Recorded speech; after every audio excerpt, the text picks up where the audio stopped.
প্রথম কথা হচ্ছে পূর্ব পরিকল্পিত অভিষেক ব্যানার্জি নির্দেশ দিয়েছিল এখানকার জেলা পুলিশকে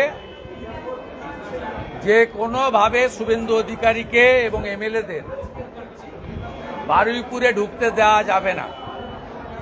কার্যত বিমান ব্যানার্জির নির্দেশেই এটা হয়েছে। গৌতম দাস এবং জয়ন্ত ভদ্র একজন কর্মাধ্যক্ষ আর একজন হচ্ছে ভাইস চেয়ারম্যান বারুইপুর মিউনিসিপ্যালিটি, এরা একটি বিশেষ সম্প্রদায়ের হুলিগ্যান 100 দিনের কাজের লোক পৌরসভার জোর করে আনা এবং এসএইচজি গ্রুপের মহিলাদের তাদেরকেও মনে হয়েছে জোর করে আনা, দু জায়গায় জমায়েত করেছে এবং নট লেস দ্যান 1000 করে জমায়েত হচ্ছে অস্ত্র সহ মোটা মোটা বাটাম, লোহার রড, সদ্য কাটা কাঁচা বাঁশ, হাতে পাথর, ইট, জলের বোতলে লঙ্কার গুঁড়া মেশানো। এক অভিনব দৃশ্যের সাক্ষী পশ্চিমবঙ্গ বিধানসভার প্রায় 50 জন বিজেপি এমএলএ, বিরোধী দলনেতা, শতাধিক সাংবাদিক এবং কয়েক শত পুলিশ, ইনক্লুডিং আমাদের সেন্ট্রাল ফোর্স যারা আমাদের পিএসও আছে, তারা তো ল অ্যান্ড অর্ডার মেনটেন করতে পারেন না, তারা আমাদের বডিকে সেভ করেন। এবং আমরা গাড়িতে ছিলাম, কার্যত দু জায়গায় অবরোধ করেছে এবং আমাদের পিএসওরা তারা খানিকটা সরিয়ে দিয়ে গাড়িগুলো বের করেছে। ওদের নির্দেশই ছিল যে বারুইপুর ঢুকার মুখে যে অবরোধটা ছিল ওইখানে আটকে দেওয়া। কিন্তু আমরা প্রাণ যায়, তবুও আমাদের যে 3000 কর্মী জমায়েত হয়েছিল বারুইপুর শহরের মধ্যস্থলে, আমরা সেখানে পৌঁছাবো।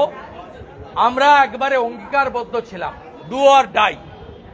দ্বিতীয় বাধাতেও ব্যাপকভাবে গাড়িতে লাঠি দেওয়া হয়েছে। আমার গাড়িটা এই কনভয় 4 নম্বরে ছিল। আমার গাড়িটা অ্যাডিশনাল এসপি বারুইপুর এই জেহাদি গুন্ডা এদেরকে চিহ্নিত করে দেন। আমি খুব স্লো ওদের মাঝখানে এসছি, ওরা আমার বাবা তুলে মাইকে গালাগালি করেছে। 88 বছরের প্রবীণ রাজনীতিবিদ শিশির অধিকারী, তার নাম ধরে ধরে অশ্রাব্য ভাষায় গালিগালাজ করেছে। এই বাংলার কৃষ্টি সংস্কৃতি এবং যারা শিক্ষিত মানুষ, এই বিমান ব্যানার্জি আইনজীবী এবং স্পিকারের আড়ালে কতটা নিম্ন রুচির, নিম্ন সংস্কৃতির একটা শাহজাহানের মতো গুন্ডায় পরিণত হয়েছে, এটা বাংলার মানুষ আজকে চোখে দেখলেন, নিজের চোখে। এবং গাড়িতে, আমার গাড়িতে অ্যাডিশনাল এসপি চিহ্নিত করে দেওয়ার পরে 20-25 বার মোটা মোটা বাঁশ এবং বাটাম দিয়ে মারা হয়েছে। কাঁচটা ভাঙেনি, কিন্তু গাড়ির বহু জায়গায় ওই আঘাতের দাগ চিহ্ন দেখতে পাবেন। মাথাটা অক্ষত আছে, গাড়ির কাঁচটা তোলা ছিল বলে। এমএলএদেরকেও আটকে রাখা হয়েছিল, তাদের বাসে হামলা করা হয়েছে এবং আমরা পরিশেষে বারুইপুরে ঢুকতে পেরেছি। এবং আমাদের যে বড় একটা রুট ছিল, আমরা সেই রুটটাকে কাটেল করে 500 মিটার আমরা বারুইপুরের মধ্যস্থল থেকে রাসমেলার মাঠ হয়ে ভারতীয় জনতা পার্টির জেলা কার্যালয় পর্যন্ত মিছিল করেছি। এবং রাসমেলার মাঠের সামনে, যেহেতু মাঠের দরজা বন্ধ করে দিয়েছিল ওরা, আমরা গাড়ির উপরে দাঁড়িয়ে সভা করেছি। 27 মার্চ আমরা হাইকোর্টে যাব। হাইকোর্ট যদি অনুমতি দেয়, তা হাইকোর্টের দেওয়া গাইডলাইন মেনে আমরা হাজার হাজার কর্মী সমর্থক এনে বা আমাদের দক্ষিণ 24 পরগনার 4টে সাংগঠনিক জেলা এবং দক্ষিণ কলকাতা, এই 5টা সাংগঠনিক জেলা এবং দক্ষিণ 24 পরগনায় যারা মূলবাসী, অরিজিনাল দক্ষিণ 24 পরগনার মানুষ, যারা এখানকার দলিত সমাজের মানুষ, ফিশারম্যান কমিউনিটির মানুষ, সেই মানুষদেরকেও বলবো এটা লাস্ট লড়াই আমাদের যে দৃশ্য আজকে দেখেছি তাতে পশ্চিমবঙ্গে ভোট হতে পারে না। কেন্দ্রীয় সরকার এমএইচে আমাকে সিআরপিএফ দিয়ে রেখেছেন জেড ক্যাটাগরি।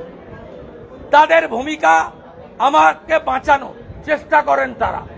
আমাদের এমএলএদের সিআইএসএফ আছে, কিন্তু আমার বিজেপি কর্মী, বিরোধী দলের কর্মী, এমনকি ভোটারদের নিরাপত্তা কে দেবে? কে দেবে নিরাপত্তা?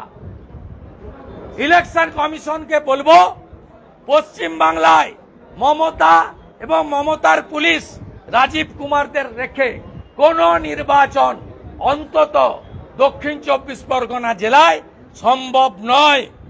একদম চোখে দেখে গেছি, আজ ভিডিও তুলেছি, আমার লোকরা তুলেছে। গোল গোল করে মার্ক করব, স্পেসিফিক নামে এফআইআর করব। ছাড়বো না, ছাড়বো না, ছাড়বো না।